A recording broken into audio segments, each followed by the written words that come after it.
bakti kepada Bapak dosen pengampu Dr. Andes Kiai Haji Abdul Hayy Imam MAG.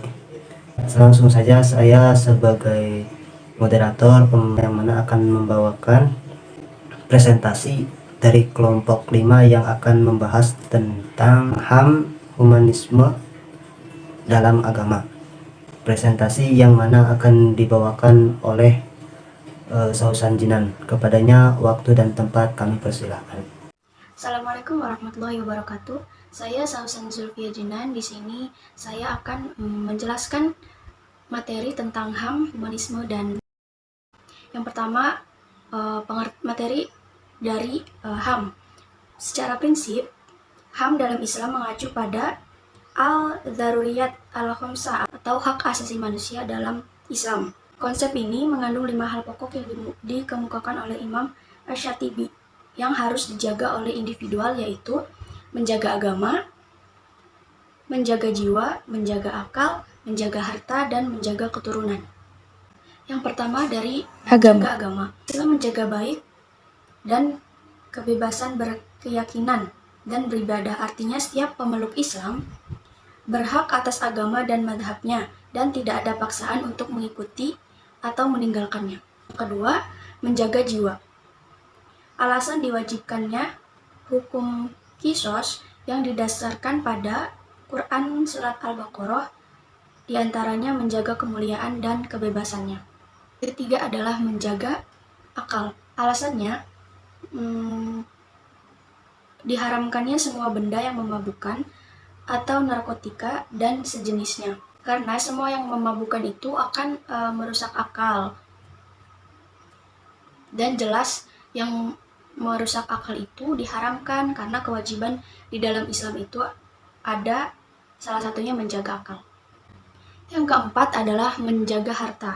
Alasan pemotongan tangan untuk para pencuri dan diharamkannya riba dan suap menyuap atau memakan harta orang lain dengan cara batil. Yang terakhir ada menjaga keturunan. Alasan diharamkannya zina dan qadhaf. Dalam hal ini, Islam sangat menganjurkan pernikahan terhadap mereka yang dianggap dan merasa sudah mampu untuk melakukannya untuk menjaga keturunan, harta, dan kehormatan. Materi selanjutnya adalah humanisme. Humanisme religius adalah humanisme yang dijiwai oleh nilai-nilai suci dari ajaran agama. Ada sinergi dan integrasi antara pandangan terhadap manusia sebagai makhluk yang harus dikembangkan seluruh potensinya dan bagaimana pengembangan tersebut tidak bertentangan dari ajaran agama yang menjadi identitas bangsa Indonesia. Apabila dikaitkan dengan dunia pendidikan, maka humanisme religius dalam pendidikan merujuk pada adanya unsur memanusiakan manusia dalam pendidikan, sekaligus menjiwainya dengan nilai-nilai leluhur dari agama. Jadi, seluruh aktivitas pendidikan dijiwai oleh semangat untuk mengembangkan seluruh potensi manusia agar menjadi manusia yang sempurna, sekaligus manusia yang dijiwai oleh nilai-nilai agama. Dari asumsi tersebut, maka pelaksanaan pendidikan harus didasarkan pada pengembangan potensi manusia.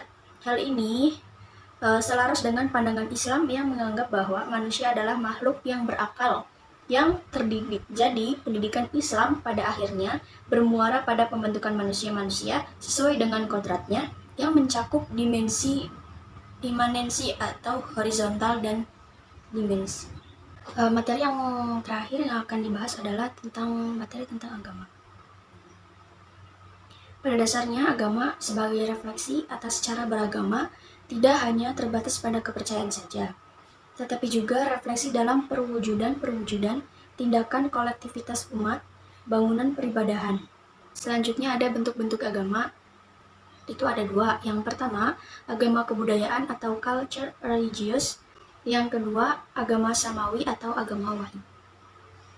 Yang pertama, agama kebudayaan atau juga disebut dengan agama tabi'i atau agama ardi, yaitu agama yang bukan berasal dari Tuhan dengan jalan diwahyukan, tetapi merupakan hasil proses antropologis yang berbentuk dari adat istiadat, dan selanjutnya melembaga dalam bentuk agama formal. Yang kedua adalah agama samawi atau agama wahyu, yaitu agama yang diwahyukan oleh Tuhan melalui malaikatnya kepada utusannya yang dipilih dari manusia.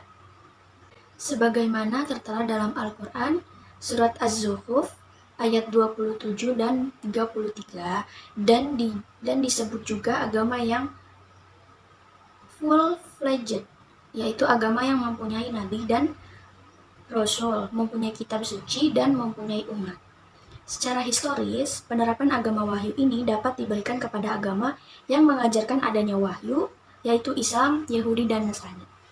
Sekian penjelasan dari saya. Terima kasih atas pembawaan materinya yang telah disampaikan oleh saudari Sausan Jinan.